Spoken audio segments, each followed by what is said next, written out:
আপনারা জানেন যে 19/9/2024 তারিখে বসুন্ধরা শপিং কমপ্লেক্সের 20 জন ব্যবসায়ীর পক্ষে রাজুকের চেয়ারম্যান বরাবর একটা আবেদন করেছিলাম এই মর্মে যে রাজুক বসুন্ধরা সিটি মার্কেটের যে কর্তৃপক্ষ বসুন্ধরা গ্রুপ তারা বেসমেন্ট 1 এবং বেসমেন্ট 2 এর নকশা ভেঙে পার্কিংয়ের জায়গায় মোবাইল মার্কেট প্রতিষ্ঠা করেছিল।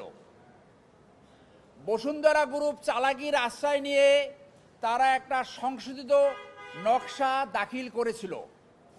রাজুক কর্তৃপক্ষ সেই নকশা প্রত্যাখ্যান করেছে।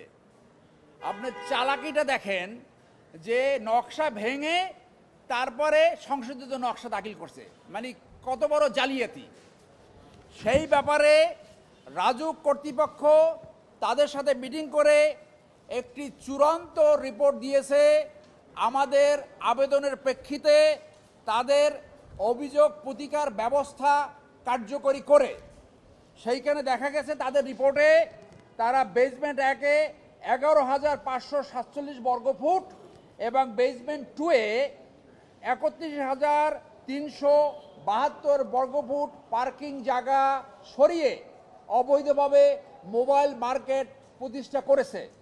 রাজুক কর্তৃপক্ষ সেই মোবাইল মার্কেট সরিয়ে পুরাতন নকশায় ফেরত আনার জন্য তাদেরকে চূড়ান্ত রিপোর্ট প্রদান করেছে।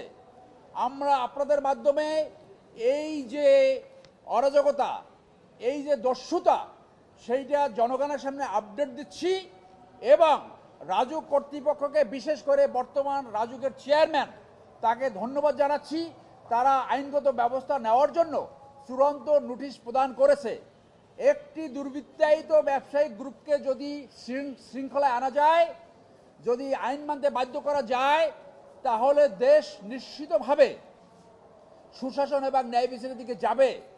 বর্তমান সরকারের কমিটমেন্ট হলো তারা সুশাসন ন্যায় বিচার প্রতিষ্ঠা করবে এবং সেই সুশাসন ন্যায় বিচার প্রতিষ্ঠা করতে হলে এই ধরনের ব্যবসায়িক গ্রুপ যাতে কোনো রাজনৈতিক ব্যক্তিবর্গকে ক্রয় করতে না পারে, যাতে কোনো মন্ত্রী এমপিদেরকে ম্যানেজ করতে না পারে, মিস্টার প্রধানমন্ত্রী তারেক সাহেব সেই ব্যবস্থা গ্রহণ করবে বলে আমরা আশা করি।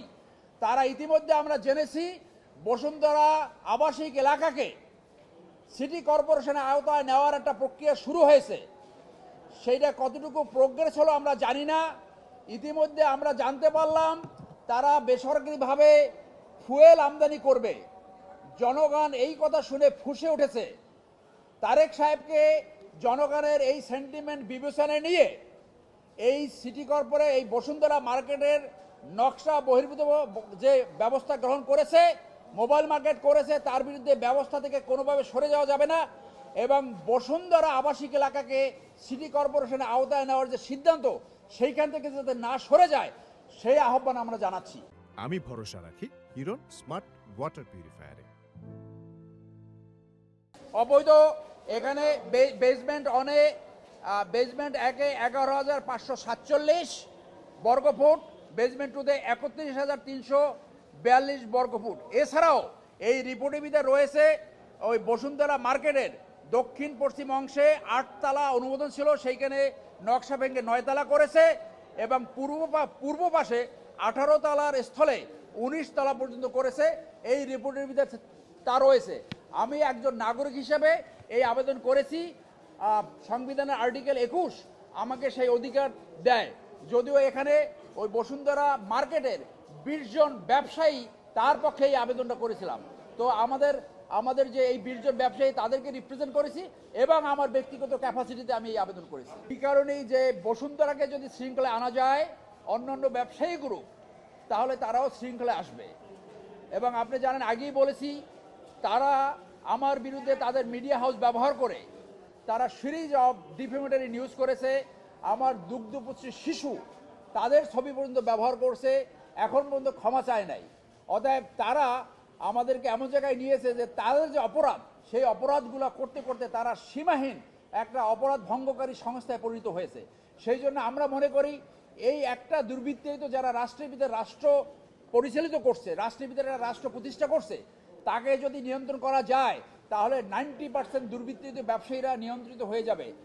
আপনাদের এই প্রেক্ষাপটে আরেকটা তথ্য দিয়ে রাখি, আমার কাছে একটা ডকুমেন্ট আছে যেখানে দেখা গেছে রাজুক একটা রিপোর্ট দিয়েছে 500-র বেশি বাড়ি করেছে, সেখানে রাজুকের কোনো অনুমোদন নেয়নি, এমনকি সিভিল এভিয়েশনের যে আইন হাইট সেইটাও ভায়োলেট করছে। সেটা সময় মতো আপনাদেরকে ব্রিফ করব, সেইটা নিয়ে একটা রিট চলছে। আপনারা যদি চান সেটা আমি আপনাদেরকে দিব, আপনারা আমার চেম্বারে আসেন। কোনো ব্যক্তিগত রেষারেষির ব্যাপার না, জনস্বার্থে এবং উদ্বুত্থানের পর যে নতুন বাংলাদেশ সৃষ্টির সুযোগ সৃষ্টি হয়েছে, সেই জন্য আমরা জনস্বার্থে এবং দেশের স্বার্থে এই কাজ অনবরত করব। যতক্ষণ পর্যন্ত অপরাধ চলবে, যতক্ষণ পর্যন্ত দুর্বৃত্তায়ন চলবে, যতক্ষণ পর্যন্ত মানি লন্ডারিং চলবে, যতক্ষণ পর্যন্ত রাষ্ট্রের ভিতরে রাষ্ট্র এইটা নিবারণ না হবে, ততদিন পর্যন্ত আমাদের কার্যক্রম চলমান থাকবে।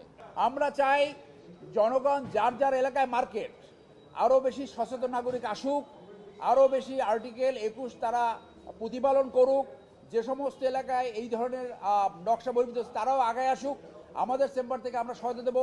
তাহলেই আমাদের দেশ আসলে সুশাসন ন্যায় বিচার থাকবে, যাতে একটা জঙ্গল রাষ্ট্র পরিণত না হয়, যাতে একটা আনইউজেবল বসবাস অযোগ্য একটা শহরে পরিণত না হয়। এটা আমাদের সবার দায়িত্ব, এই শহরটাকে আমাদের বসবাসযোগ্য রাখতে হবে। সেই জন্য শুধু আমরা না, আমাদের প্রত্যেক নাগরিককে আমি এই দায়িত্ব বলে আমি মনে করি। ওরা যখন আইনের আওতায় আসবে তখন আমরা থেমে যাব।